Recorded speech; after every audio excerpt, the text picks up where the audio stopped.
સ્ટોકની અંદર મોટો ઘટાડો આપણને જોવા મળી રહ્યો છે. ઇનફેક્ટ આજના દિવસે ફ્યુચર્સનો ટોપ લૂઝર અને સૌથી મોટો એક્સિડન્ટ બન્યો છે.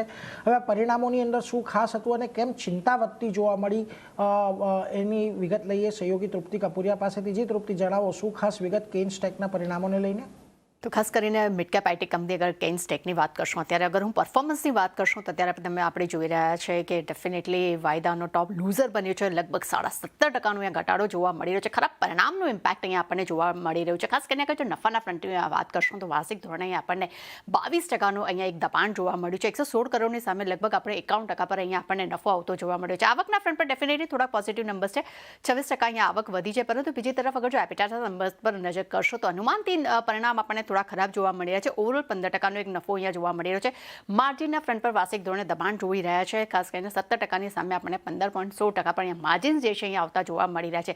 ઓવરઓલ અહીંયા ખરાબ થવાનું મેઇન કારણ એ છે કે પરિણામ જે છે તે કંપની તરફથી જે ગાઈડન્સ જે આપવામાં આવ્યું હતું તેનાથી નંબર્સ જે છે અહીંયા આપણને ઓછા આવતા જોવા મળી રહ્યા છે. તે સૌથી મોટું એક નેગેટિવ ફેક્ટર અહીંયા જોવા મળી રહ્યું છે. બીજી તરફ અગર બ્રોકરેજ રિપોર્ટની વાત કરશો તો જેપી મોર્ગન તરફથી આપણને રેટિંગ ડાઉનગ્રેડ કરીને ન્યુટ્રલ કરતા જોવા મળી રહ્યા છે.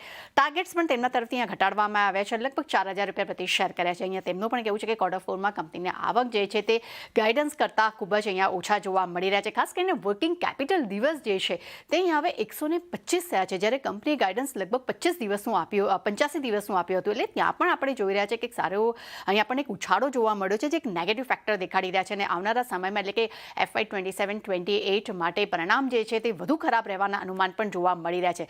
ડેફિનેટલી અગર CLSAના રિપોર્ટ પર નજર કરશો, રેટિંગ ભરે તેમના તરફથી આઉટ પરફોર્મના આપવામાં આવ્યા છે. લક્ષ્યાંક પણ તેમને 4,200 રૂપિયા પ્રતિ શેર કર્યા. પણ તેમના ખાસ કરીને અગર જો તેમના પરફોર્મન્સની વાત કરશું, ખૂબ જ એક નેગેટિવિટી જોવા મળી રહી છે. અહીંયા તેમનું કહેવું છે કે કંપનીના નબળા Q4 ઓપરેશનલ પ્રદર્શનનું એક સારું ઇમ્પેક્ટ કંપનીના શેર્સ પર જોવા મળી શકે છે. એટલે શેરમાં સારો એવો ઘટાડો અહીંયા જોવા મળી શકે છે. આવક 1700 કરોડ રહી છે, પરંતુ ગાઈડન્સ કરતાં પણ અહીંયા ઓછી છે. માર્જિન પર અહીંયા લગભગ 150 બેસિસ પોઈન્ટનો વાર્ષિક ધોરણે ઘટાડો જોવા મળી રહ્યો છે. અને વર્કિંગ કેપિટલની સ્થિતિ જે છે અહીંયા સતત અહીંયા ખરાબ થતી જોવા મળી રહી છે. એટલે ખાસ કરીને તેમના જે પોઈન્ટર્સ છે ખૂબ જ અહીંયા નેગેટિવિટી દર્શાવી રહ્યા છે. એટલે ખરાબ પરિણામ, એટલે અનુમાનથી ખરાબ પરિણામ.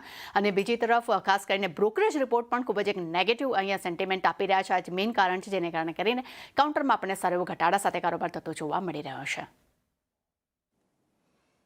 એટલે જુઓ, અહીંયાથી ખાસ કરીને આ બધા કારણો ખાસ કે જેને લઈને આપણને ઘટાડો આવતો જોવા મળી રહ્યો છે, એટલે એના પર એક ફોકસ રાખતા રહીશું. આભાર તૃપ્તિ, અમારી સાથે જોડાઈને ઇન ડિટેલ આ તમામે તમામ વિગત આપવા માટે. તો જુઓ, આજના દિવસે કેન્સ